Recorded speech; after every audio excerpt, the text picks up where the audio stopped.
On behalf of TVLesson.com, my name is Joseph Adler, and I'm producing artistic director of Gable Stage in Coral Gables, Florida. Let's talk a little bit about procedures for directing.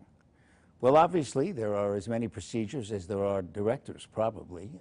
No two people do things exactly alike, and there's no one technique for anything in theater, despite the fact that that's often what you hear from people who are proponents of this or that technique. You're always hearing people talking about the Meisner technique or the studio. These are all very valid, and they're all great approaches to the craft, and they all work for people, and they're all very useful. However, there are people who are used to working in different ways, and one of the things a director has to learn early on is how to adapt to everybody's way of working. The job is really to choreograph everyone's approach and to take everyone and make them part of the whole. I think, actually, one of the most important aspects of directing is creating an environment during rehearsal where people will feel free to do their best work. That's a place where people have to feel secure, where people can take chances. If actors feel that they can take chances, incredible things will happen.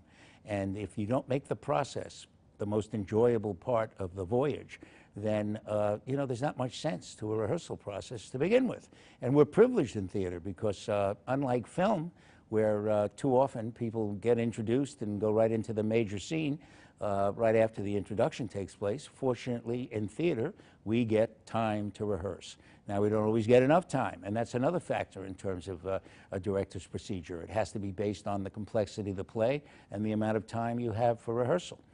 The average theater, I would say, these days, regional theater, has anywhere from 2.5 to 3.5 weeks of rehearsal time. And believe me, that extra week can make a huge difference.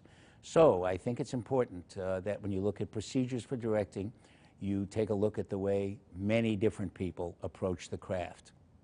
On behalf of TVLesson.com, I'm Joseph Adler. Thank you for watching.